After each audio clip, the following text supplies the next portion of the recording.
২৫ বছর একসঙ্গে ঘর করার পর স্বামীর মুখে তালাক শব্দটা শুনে পায়ের নিচ থেকে মাটি সরে যায় সাবিনা বেগমের। সে একদম স্তব্ধ হয়ে যায়। দ্বিতীয়বার তার স্বামী মুখ দিয়ে আবার একই শব্দ উচ্চারণ করতে নিলে সাবিনা তার মুখে চেপে ধরে নরম গলায় বলে, আল্লাহর দোহাই লাগে, আর এই নিকৃষ্ট শব্দটি উচ্চারণ করো না তুমি। আর না। কথাটি বলতে গিয়ে সাবিনা বেগম কান্না করে দেয়। তার চোখের পানি তার স্বামীর প্রতি ভালোবাসা প্রকাশ করে। সে যে চাইলেও তার স্বামীকে ছাড়তে পারবে না, সেটা বুঝিয়ে দিচ্ছে। এটা দেখে সাবিনা বেগমের স্বামী আলতাফ হোসেন মুখের থেকে হাত সরিয়ে বলে, মুখে শব্দটা উচ্চারণ করতে বাধা দিলেই বুঝি মন থেকে শব্দটি মুছে যাবে? সেটা তো যাবে না। তুই কেন বুঝতে পারছিস না? আমি তোর সঙ্গে থাকতে চাই না, একদমই না। তুমি পাগল হয়ে গেছো। আমাদের এত বছরের সংসার জীবন, দুজন সন্তানও রয়েছে, আর তুমি এই বয়সে এসে বলছো তোমার আমাকে ভালো লাগে না, তোমার ডিভোর্স চাই। পাগল হয়েছো তুমি? সাবিনার কথা শুনে আলতাফ রাগান্বিত গলায় বলে, একসাথে 25টা বছর কাটিয়েছি বলেই যে সারা জীবন কাটাতে হবে এমন তো কথা নেই। তাছাড়া এত বছর আমি তোমার সঙ্গে জোর করেছিলাম। তুমি আমার কাছে বিরক্তি অনেক আগেই হয়ে গিয়েছিলে, তবুও আমি জোর করে তোমার সঙ্গেই ছিলাম। এটাই অনেক নয়? মেয়েটা কে? সাবিনার এই কথা শুনে আলতাফ কিছুটা অবাক হলো। পরক্ষণে নিজেকে সামলে বলে, কোন মেয়ে? যার জন্য তুমি আজ এত পাগল হয়ে গেছো, আমাকে নিজের জীবন থেকে সরাতে উঠে পড়ে লাগছো, সেই মেয়েটাকে? সাবিনার কথা শুনে আলতাফ কথা ঘোরানোর চেষ্টা করে।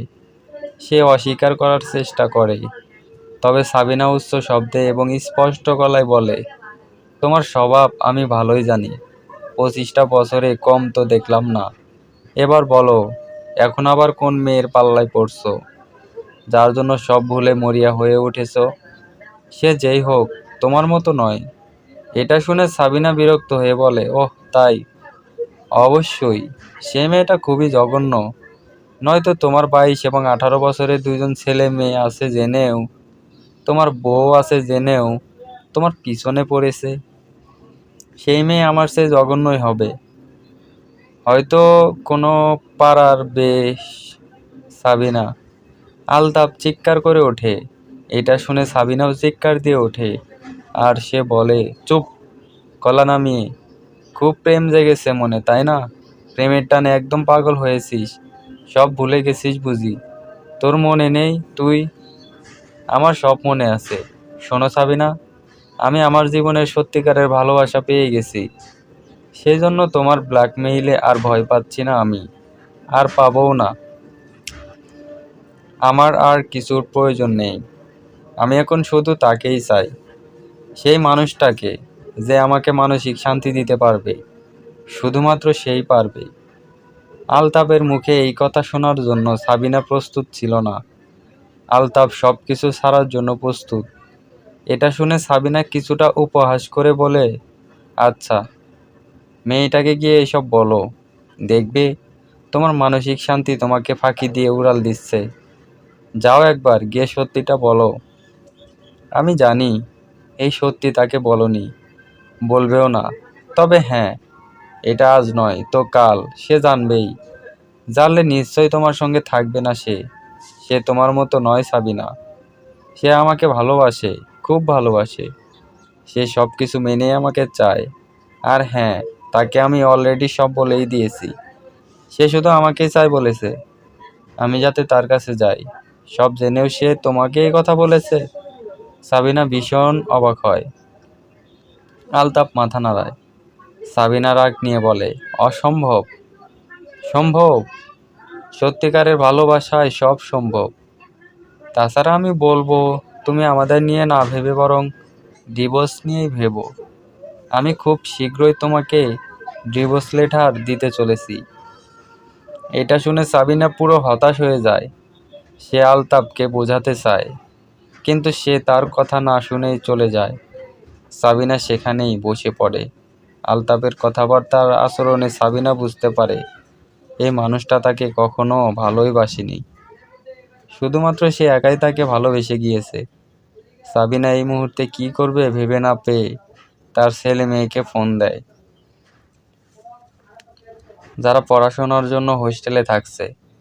তাদের ফোন দিয়ে সাবিনা বাসায় আসতে বললে রিমা এবং রানা হোস্টেল থেকে বাড়ি আসতে সাবিনা তাদের সব খুলে বলল। বাবার কাণ্ড শুনে রিমা এবং রানা দুজনেই হতভম্ব হয়ে যায়। বাবা বাড়ি ফিরলে রাতে চারজনে মিলে আলোচনায় বসবে। রানা কিছুটা রাগ নিয়ে কথা বললে রিমা তাকে থামিয়ে শান্ত গলায় বলে, বাবা, তুমি আমাদের কথা ভাববে না? এই বয়সে এসে যখন আমাদের বিয়ের সময়, সেই মুহূর্তে তুমি মায়ের সঙ্গে সম্পর্ক শেষ করে অন্য কাউকে বিয়ে করার কথা ভাবছো? আমাদের কথা না হোক, মান সম্মানের কথা তো ভাববে। এসব জানাজানি হলে আমাদের কত সমস্যায় পড়তে হবে তুমি বোঝো না? লোকের কাজ লোকে করবে, তাদের জন্য তো আমি আমার জীবনটা শেষ করতে পারি না।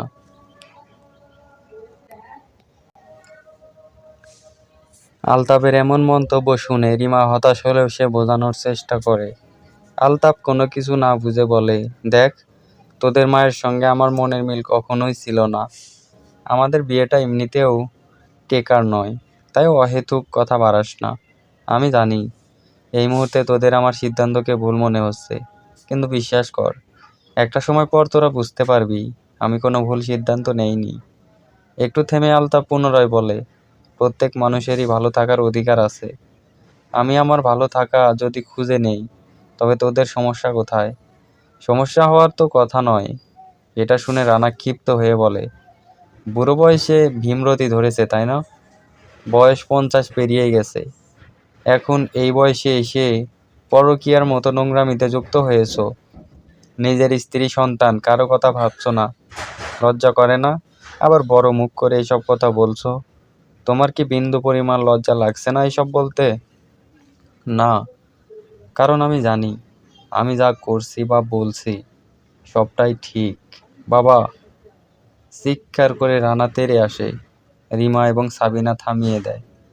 সাবিনা আলতাফের কাছে হাত জোর করে বলে, আমার কথা না ভাবো, দয়া করে একটু ছেলে মেয়ের কথা ভাবো প্লিজ। ভুল পথ থেকে ফিরে আসো তুমি। শোনো সাবিনা, যতই ছেলে মেয়েকে বাসায় ডেকে এনে আমার নামে বিচার বসাও, কাজ হবে না। আমি সিদ্ধান্ত নিয়েছি। তোমার সঙ্গে গত 25 বছরে থেকে আমি শুধু আমার জীবনটা নষ্টই করেছি, এছাড়া আর কিছু নয়।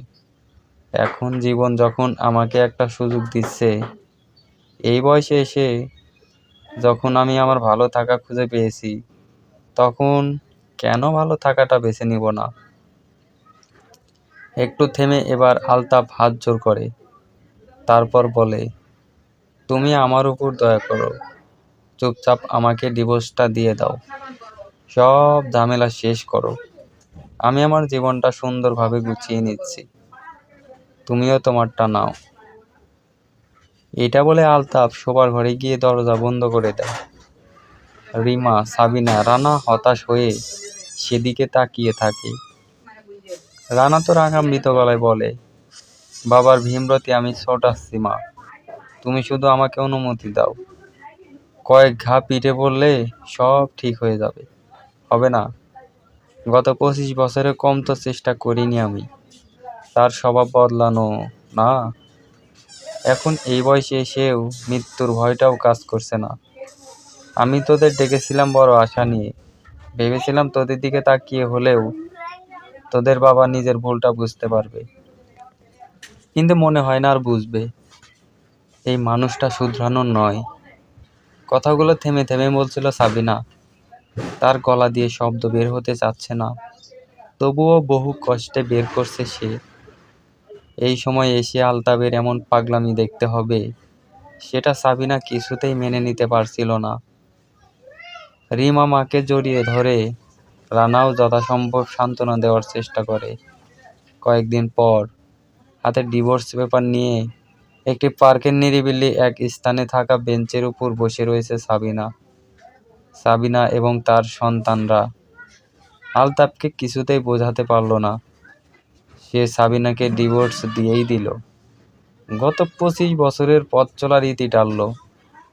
সাবিনা একটি দীর্ঘশ্বাস ফেলে অতীতের কিছু স্মৃতির কথা ভাবল। তার অজান্তেই তার চোখ দিয়ে অশ্রুর ফোঁটা গড়িয়ে পড়তে শুরু করলো। সেই মুহূর্তে কে একজন তার দিকে রুমাল এগিয়ে দিয়ে বলে, বয়স তো কম হলো না, এই বয়সে অন্যের কথা ভেবে দুঃখ পেয়ে চোখের পানির অপচয় কেন করছেন কাকিমা? সাবিনার কানে কথাগুলো যেতে সে বাস্তবে ফিরে আসলো। অবাক দৃষ্টিতে সামনে তাকায়। তার সামনে একটি মেয়ে দাঁড়িয়ে আছে। মেয়েটি তাকে রুমালটি নিতে ইশারা করে বলে, আপনি যার জন্য কান্না করছেন, গিয়ে দেখুন সে আপনার এই চোখের পানিতেই নিজের সুখের গল্প সাজাচ্ছে। তাই বলছি, চোখের পানির অপচয় করবেন না। এটা বলে মেয়েটি সাবিনার পাশে বসে পড়ল। কিছুটা জোর করে রুমালটি হাতে ধরিয়ে দেয়। সাবিনা রুমাল হাতে কয়েক মুহূর্ত ভাবে, অন্ততপর চোখের পানি মুছে নেয়। অন্ততপর মেয়েটি বলে, তো হ্যালো বন্ধুরা, এরকম ঘটনা আমাদের সমাজে অহেতুক হতেই চলেছে। তাহলে বন্ধুরা, গল্পটি কেমন হয়েছে অবশ্যই কমেন্টে জানিয়ে দিবেন। আর যদি গল্পটি ভালো লেগে থাকে তাহলে চ্যানেলটি সাবস্ক্রাইব করে পাশেই থাকবেন। ধন্যবাদ সবাইকে, ভালো থাকবেন।